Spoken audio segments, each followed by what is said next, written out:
You're watching the New Stack Makers, a podcast for people who develop, deploy, and manage at-scale software. For more information and articles about at-scale technologies, please visit thenewstack.io. Now enjoy the show. Hello, and welcome to the latest edition of the New Stack Makers podcast and videocast.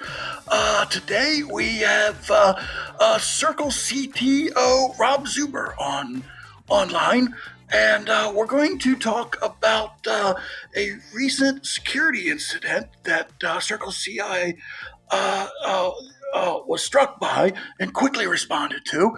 Now, CircleCI is a continuous integration and continuous delivery platform that's used to implement DevOps practices. And of course, they take security very seriously over there. And so this incident was quite a surprise. Basically, in a nutshell, in late December, a customer had alerted CircleCI to some suspicious GitHub OAuth activity. And this kicked off a deeper review by CircleCI's security team with GitHub. And they had pretty much what they had found was that a GitHub OAuth token had been compromised by an unauthorized third party. Now, that customer who alerted CircleCI was quickly able to resolve the issue. And so, nonetheless, out of caution, CircleCI had initiated the process of rotating all the GitHub OAuth tokens on behalf of their customers. And they had to take the painful step, of course, of alerting the customers to immediately rotate any and all secrets stored in CircleCI, and as well as review internal logs for their systems. Now, while things were quickly patched up, it caused quite a bit of disruption for CircleCI and its customers. And we wanted to kind of do a bit of a post-mortem and find out what could be learned from the incident and what changes will be made going forward. Rob, thank you for coming on the show. Thanks so much for having me. Excited to be here. All right, fantastic. Well, first of all, let's start for those who aren't familiar with CircleCI. What is it, and what advantages does it provide? Yeah, great place to start. So, and helpful to understand, the security impacts, to understand a little bit about what we do. So we are, as you said, a continuous integration, continuous deployment or delivery platform. Our goal is to take care of those practices on behalf of our customers so they can focus on the product, building the product that they're delivering. So you mentioned DevOps practices. We basically do pipeline automation, validation of your changes as as individual developers and teams are working to put new capabilities in front of their customers, making sure they can feel confident, move quickly, getting their capabilities out to their customers without focusing on the work of building the tooling and the infrastructure behind that. So everything from expressing the things that you want to test through to ensuring there's capacity available, to host or to do that on behalf of your large engineering organization, if it is a large organization, and also ensure that capacity is not online when you're not building, right? Like if you deploy all this stuff or build this stuff out for yourself, then you're managing a lot of resources and a lot of, again, sort of automation and tooling instead of focusing on building your product. Now, is this primarily a cloud platform, a service, so to speak? Yes. Sorry. So we primarily do that, yes, as a SaaS or cloud offering. We do have an on-prem offering, but particularly if we're going to be talking about the security incident from earlier this year, then that was in relation to the cloud offering. Excellent. Okay. So obviously, CircleCI has put a lot of thought into securing this service. Maybe could you talk a bit about what the standard operating procedures are around security for this sort of service? Yeah, I mean, I think and we'll talk about this probably throughout the conversation. There's two kind of core areas or big buckets that I like to think about from a security perspective. There's absolutely our practices and procedures in terms of how we manage, how we deploy our own systems, access, those sorts of things. And then there's the role that CircleCI plays in the delivery of software for our customers, right? So this, as you mentioned, OAuth tokens allow us to integrate with your version control provider and pull source code out of that environment. And then we have other secrets that have been provided by our customers, like AWS tokens would be an example, where a customer builds and then deploys. And as part of the deployment, they need access to the environment where they are deploying their software. They need to grant us access. And so, this is tied a little bit to what we do and how we've done it in the past, a little bit to the learnings. When CircleCI was first built, which company's been around since 2011, product launched early 2012. There weren't a lot of great mechanisms for doing that. So you would give us an AWS key pair, scoped maybe in its access, but likely long-lived. And over the course of the time that we've been in business, better solutions have come along, like OIDC, which allow you to do short-lived token exchanges on behalf of a machine or on behalf of a service. But not all of our customers use that. In fact, it's a newer capability, and so many of our customers have some of those, long-lived tokens, et cetera, stored with us. And so, as we, both in terms of things that we've thought about in the past and then where we're trying to go, changing away from, again, long-lived access to external systems is a big part of what's evolved as more of us are building in the cloud, more of us are using cloud-based services like CircleCI to deliver, right? Knowing how we're going to make sure that the interchanges are secure, not just, how individuals access systems. Excellent, terrific. Now, before we dive into the incident itself, I'd love to talk a bit about how CircleCI responded to the incident. You guys had, you knew you were going to take a hit. You had alerted users early, and of course the press ran with it. But you guys did a full follow-up report, and in short, you guys were very transparent about the whole thing. What was? I mean, a lot of companies would try to sweep it under the rug, but you guys obviously did not do that. What was the thinking behind these moves? Yeah, I think it's an excellent question, and certainly something that we have thought a lot about, particularly post-incident, looking at how our transparency was received, which was generally positive, looking at what other people are saying and doing in this environment. And absolutely, I think it's a tough decision. It shouldn't be a tough decision, but it is a tough decision. I think when something like this happens, right? It feels like you're putting yourself out there, you're putting yourself maybe at risk, but the reality of the situation is, for an event of this scope and size and the impact on our customers, there weren't a lot of choices. And the best thing that we could do for our customers, which is what drove all of our decision making, I would say, was to inform them as quickly as possible. So I think what was the important decision point probably first was we don't have all the information, and we don't want to, we talk a lot in security about responsible disclosure. It's not exactly applied in this case, but we don't want to make it more harmful than helpful. If we provide certain details, does that make it better for an attacker or for our customers? In this case, we were fairly clear because of the work we were able to do very quickly. We can provide useful, valuable information to our customers about the risk to which they're exposed and help them solve for that as quickly as possible, even when we don't have maybe all of the details, right? So hence a disclosure as soon as we had some understanding, followed by later, okay, here's the full result of our investigation. In both those cases, our belief is that in the context that we're all operating in, which is a lot of cloud-based services and honestly an environment. I mean, if you're watching the news at all with respect to security events, we're not alone. And there's a lot going on right now. And so helping our customers to see not just here's what you need to do as a result of this thing that's happening to us, but then in the follow-up, here's the space that we're living in, basically.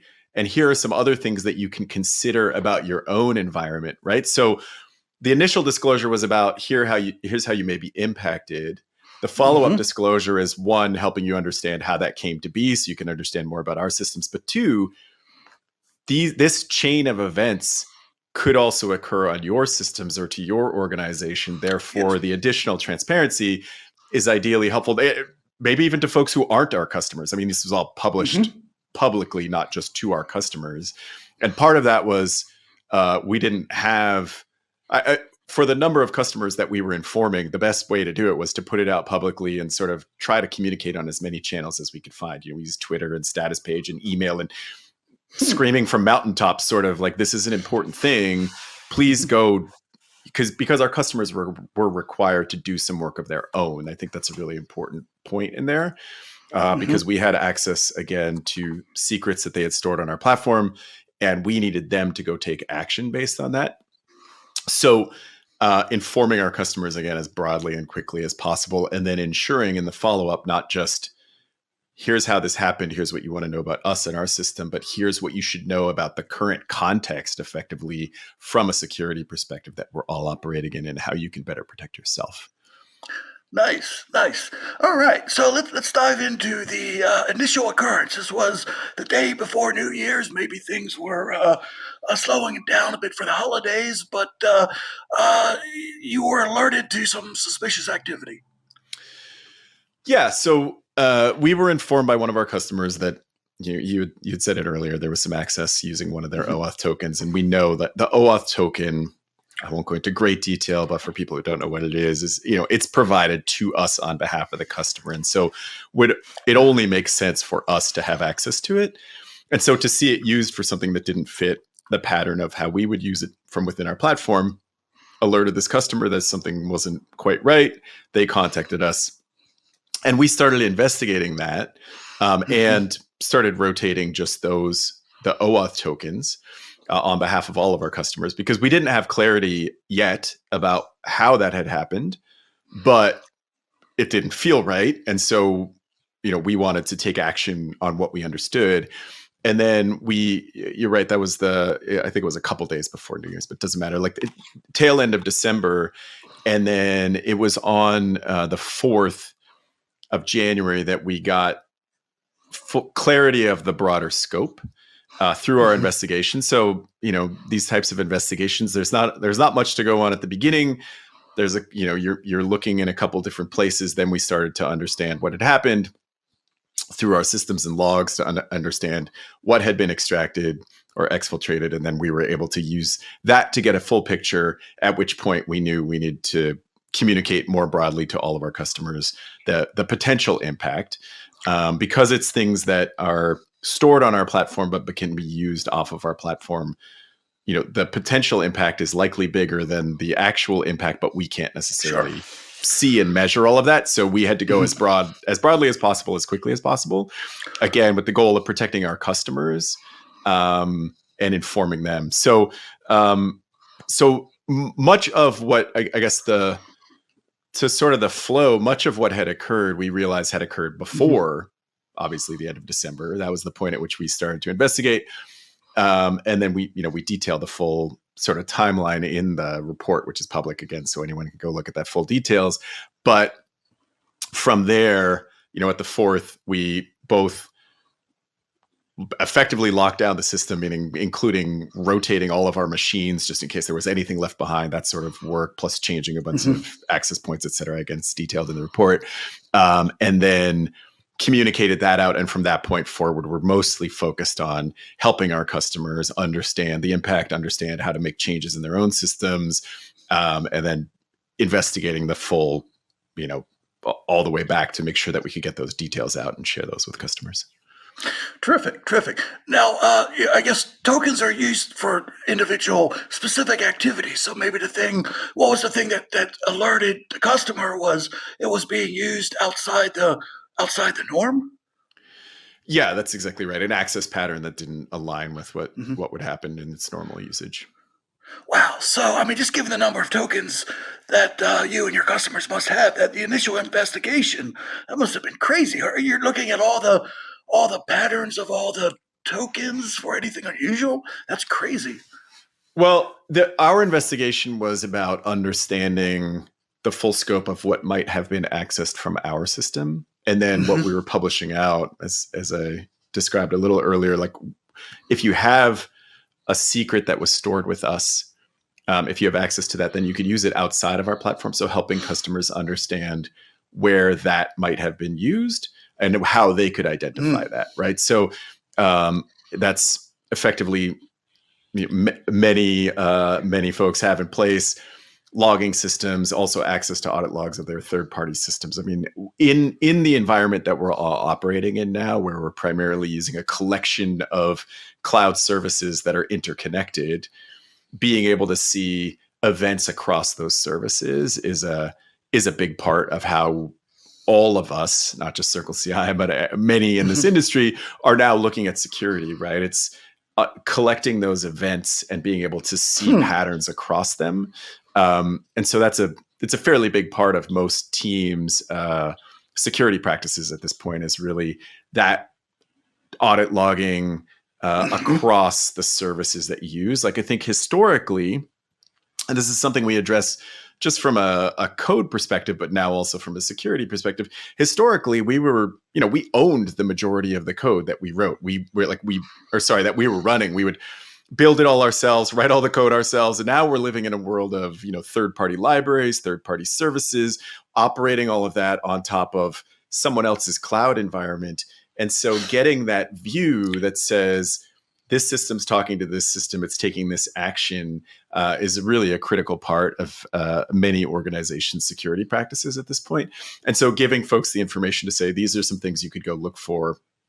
Here's where you would go check, but they're looking in their own systems at that point. Terrific. Now, I guess the original attack came from malware deployed from an engineer's laptop. Was this a spear phishing attack? So the initial entry point, if you will, yes, started with malware on the machine of one of our employees, and seemed to be somewhat targeted in terms of trying to get access to our systems via someone who had that access, which I guess would take some understanding who that is. Yeah, that's an important point, because I guess if you are a public company out there, a successful one, then you will gain the attention of attackers. I take it. Yeah, I mean, I think that you see this in other reports as well that we're seeing now, where understanding of the employees is part of the practice. Terrific. Now, how did you determine the scope of the attack? Did you assume that everybody was potentially at risk, or were there ways that you could kind of figure out a subset of all possible uses? Yeah, it's a great question. So, I mean, as I said, logging and history of systems and how they're talking to each other is a big part of most folks' security practices at this point. We had access to a decent amount of information from our internal systems telling us the individual steps and actions that were taken, which gave us a sense of what systems, what data. And from there, though, again, because the secrets themselves are usable off of our platform, the full breadth is not clear. And so that was the result was the level of sort of broadcast and publishing that we did. Like it was more important to us to make sure that every customer could check their own exposure than there was not really a model for us to figure out every single customer that was impacted, only those that could be, which is the full scope of our customer base effectively, then informing those customers, here's the potential, this is what impact would look like to the best of our understanding. Here are some steps that you can take to both understand what you have with us and how that could be used, and then where you would go to try to understand potential impact. I'm just curious. So did you get any reports from any customers about any additional activity, or did that seem to be an early stage of the breach?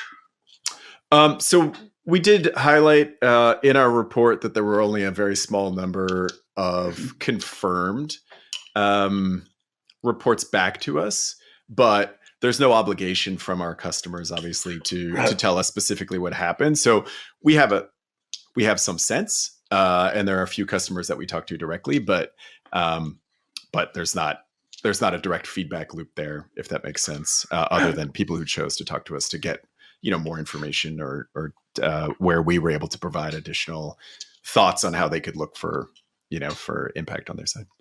Terrific. But I could see where that would be, I guess, a huge moment of stress, given the fact that this is a seemingly one-off attack that nonetheless could affect everybody. So it must have been tense there for a few weeks. Yeah, I think that the key takeaway again is when we initially realized, obviously, that's not something that's a exciting thing that you want to see, but we were so clearly guided by our objectives of getting the information to customers, helping them understand that, I would say our team overall did a really great job of focusing and rallying around that objective. The thing that we need to do right now is get information to our customers, provide them as much clarity as possible, and help them understand what the potential impact is. That I know the stress was sort of secondary, I guess I would say. It's a thing that I'm really proud of in terms of our culture, is that folks were just so focused on helping our customers through that we powered through and then took a breather after to sort of recuperate, if you will. Fantastic. Have you made any changes since the attack, either additional safeguards or just, I guess, streamlining the workflow now that you've been through it once? Yeah, so there's kind of these two broad areas that I think about.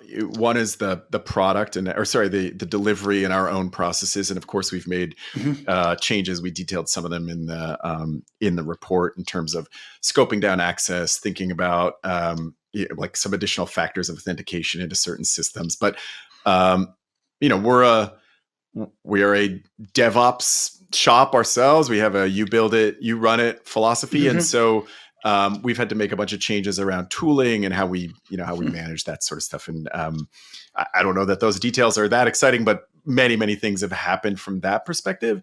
I think the part that's particularly interesting, we talked a little bit about the secrets themselves, right? And what we've been focusing on is in 2023, when people are building these complex systems and integrated with many different environments, how do we do that in a way? How do we provide the product that allows them to do that in a way that makes that very secure, right? And so we've delivered some additional capabilities on top of the OIDC functionality that we already had. And that's a big part of that, is basically how do we move away from a model where you would have secrets with us and into one where you're doing a secure token exchange on the fly as part of the build, right?